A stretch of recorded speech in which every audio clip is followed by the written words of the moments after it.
Hai wargi Bandung, bertemu dengan saya Teh Pinas dalam Ngariung, Ngobrol Anak Negeri untuk Bandung. Nah, wargi Bandung, akhir-akhir ini kan wargi Bandung diramaikan dengan media-media yang tentang tingginya kasus terkonfirmasi angka HIV/AIDS. Nah, kita kan pengen tahu ya, sebenarnya seperti apa sih kondisi nyatanya di lapangan gitu.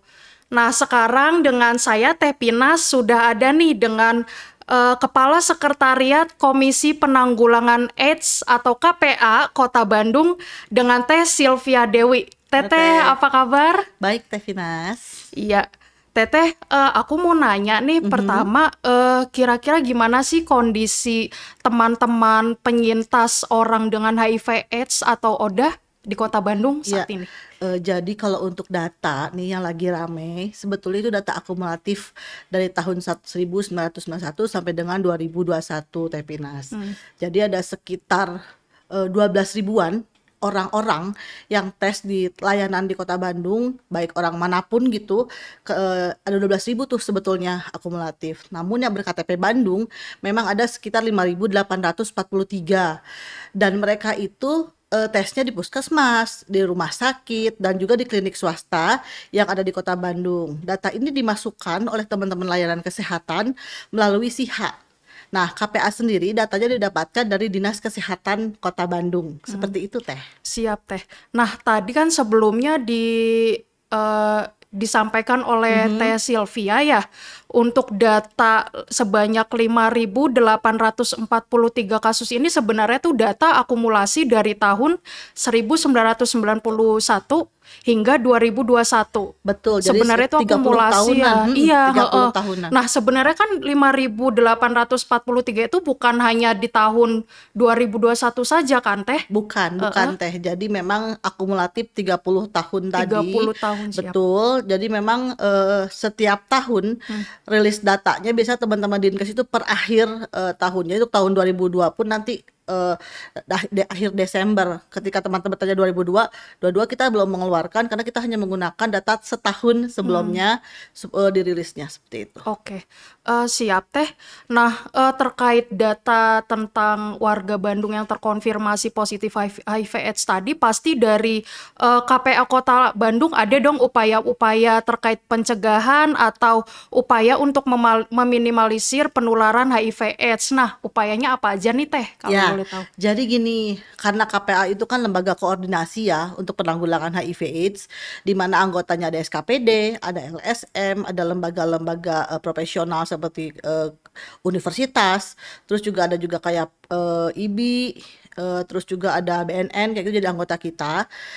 Kita tidak melakukan secara langsung, kayak untuk penjangkauan yang mengajak teman-teman untuk tes HIV, itu ada teman-teman LSM Peduli AIDS Hmm. kita. Terus juga di kemasyarakatan, kita ada warga peduli AIDS Teh. Jadi di setiap kecamatan itu ada teman-teman kader, atau juga teman-teman influencer, yang mereka memang memberikan informasi kepada masyarakat untuk memberikan bahwa ini loh HIV AIDS, ini Hmm. loh cara menularnya, dan Hmm. ini cara mencegahnya. Dan kita pengen gini Teh, ketika sudah melakukan hal tersebut, kita akan memang ingin mengajak orang-orang untuk tes HIV. Kenapa? Karena memang diestimasi Kemenkes tahun 2020 di Kota Bandung itu ada orang dengan HIV/AIDS sekitar 10.000 lebih ya, 10.000 lebih ya. Nah, itu yang harus kita cari. Hmm. Dan kita baru ketemu 5.800. Hmm. Berarti kan PR-nya masih sekitar, oh ya, 12.800-an. PR-nya masih 5.000. Hmm. Itu kenapa semua orang harus terlibat dan juga dengan tugasnya fungsinya masing-masing supaya memang bersamaan si 5.000 sisanya itu bisa ketemu. Dan gunung esnya, karena memang HIV itu gunung es, itu memang harus dicairkan, harus ditemukan seperti itu.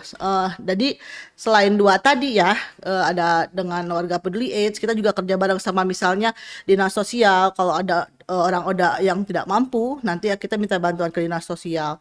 Terus juga kalau misalnya ada kemarin kita kerjasama dengan Basnas buat pemberian modal buat teman-teman orang dengan HIV/AIDS kayak gitu. Iya. Nah, eh, sangat terbantu banget di Bandung itu tadi Teh, ada warga peduli AIDS di setiap kecamatan. Hmm. Ketuanya itu Bu Camat, di dalamnya ada kader-kader dan anggotanya ada kayak LPM, Karang Taruna, Genre dan sebagainya. Oh iya, siap Teh. Tadi kan disampaikan oleh Teteh bahwa si komunitas-komunitas ini dan upaya lainnya itu hingga menjangkau ke wilayah-wilayah di Kota Bandung. Nah, Betul. boleh tolong dijelaskan Teh kira-kira eh, wilayah-wilayah di Kota Bandung yang mungkin angkanya agak lebih tinggi dari wilayah lainnya itu treatmentnya seperti apa gitu. Oke, Seperti itu Teh. oke. Treatment khusus untuk kasus tinggi tidak ada, tapi kita harus jelaskan di sini kenapa kasus di suatu kota tertinggi, seperti yang kita ketahui bahwa uh, beredar Andir tertinggi. Betul, di Andir Iya. memang tertinggi kasus HIV-nya. Berarti bisa dikatakan fenomena gunung es di Andir bisa sudah mencair teh. Berarti upaya pencaharian kasus orang dengan HIV/AIDS di Kecamatan Andir sudah dilakukan oleh pihak kecamatan, puskesmasnya juga Puskesmas Garuda dengan Puskesmas Babatan itu sudah sangat aktif mencari orang-orang yang beresiko terkena HIV/AIDS. Terus juga di sana ada klinik Mawar, itu klinik swasta yang sangat aktif ikut menjangkau ke teman-teman beresiko. Sekaligus di sana bisa ambil ARV-nya teh. ARV itu obat untuk teman-teman dengan HIV/AIDS. Dan sehingga apa ya, mereka bisa tetap bertahan hidup teh dan juga sehat seperti kita. Jadi nggak ada bedanya tuh orang HIV/AIDS dengan kita, nggak ada gejala sama Iya. sekali. Iya, Seperti itu teh. iya, baik Teh. Terus aku mau nanya lagi nih Teh. Selama ini tuh sebenarnya harapan teman-teman komunitas itu sendiri seperti apa ya Teh? Nah, dengan maraknya berita ini, teman-teman komunitas ada yang sedih. Kenapa? Mereka merasa terstigma, udah mah kena HIV, pandangan masyarakat tuh sangat buruk. Jadi mereka ada yang sedih banget, aduh kok aku gini banget sih kan, aduh nggak ada yang dukung aku. Nah, harapannya adalah ada dukungan dari keluarga teh, terutama karena kan mereka minum obat seumur hidup ya, setiap hari. Diharapkan ada yang mengingatkan, terus juga ketika mereka sakit ada yang mengurus lah seperti itu. Lebih baik lagi ada dukungan juga dari teman-teman, dari kerabat buat teman-teman orang dengan HIV/AIDS.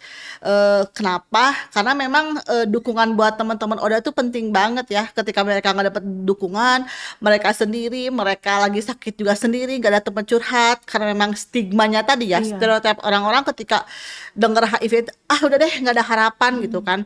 Nah kita ingin membongkar itu teh. Jangan sampai ketika orang dengan HIV/AIDS kena, udah deh nggak ada harapan, nggak bisa kerja, nggak bisa nikah, nggak bisa punya anak, itu enggak. Dengan ARV tadi, orang dengan HIV/AIDS bisa hidup sehat, bisa kerja juga, terus juga bisa melakukan hal lainnya seperti menikah dan punya anak, tentunya dengan program khusus. Oh iya, tadi itu tadi ya Teh ya untuk pesan bagi teman-teman orang dengan HIV/AIDS jangan takut, masih punya masa depan yang cerah. Betul sekali. Lalu Teh untuk Teteh sendiri apa ada pesan untuk wargi Bandung terhadap teman-teman Oda gitu Ya, Teh?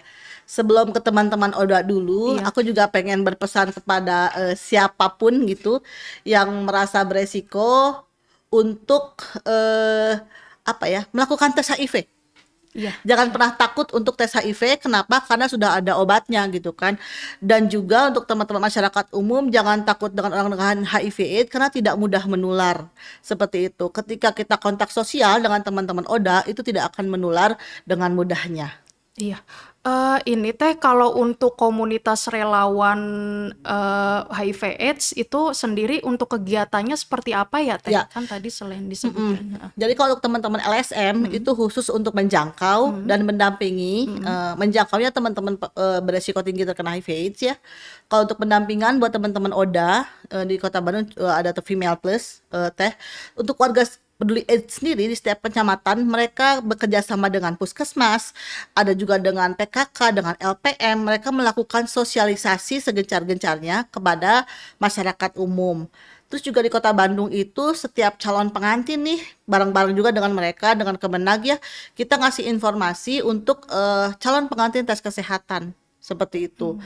Warga peduli AIDS juga melakukan kadang-kadang nih kalau ada ODA yang nggak mampu dibantu sama ibu camat untuk ngasih dapat bantuan buat teman-teman ODA tersebut. Kalau untuk kegiatan jumlahnya nih kayak minggu kemarin atau minggu ini itu bisa sampai 10 apa 15 kegiatan itu dilakukan oleh teman-teman warga peduli AIDS di kecamatan apapun di kelurahan. Dan yang paling bagus adalah mereka juga sudah kerja bareng sama Posyandu Remaja Teh. Kenapa? Kita ingin pencegahan lebih dini buat anak-anak usia muda. Jadi bekerja sama dengan Posyandu Remaja melakukan penyuluhan HIV/AIDS. Terus juga kita menawarkan buat teman-teman kalau mau tes HIV, hayu. Nah, kita mulai dari sekarang ingin mencoba menormalisasikan bahwa tes HIV itu tidak menakutkan dan biasa saja, kayak orang-orang diabetes kan minum obat tiap hari ya. Nah, ke depan pengen seperti itu, Teh. Baik, ya teman-teman wargi Bandung, itu tadi diskusi menarik Teh Pinas dengan Teh Sylvia terkait HIV dan AIDS. Bagaimana sih upaya-upaya pemerintah Kota Bandung merangkul semua lapisan masyarakat bersama sukarelawan, lalu dengan komunitas hingga ke daerah juga gitu, untuk menjangkau langsung ke daerah-daerah di seluruh Kota Bandung. Ya, demikian Ngariung untuk episode kali ini. Saya dengan Teh Pinas dan Teh Sylvia mohon pamit. Assalamualaikum warahmatullahi wabarakatuh. Terima kasih.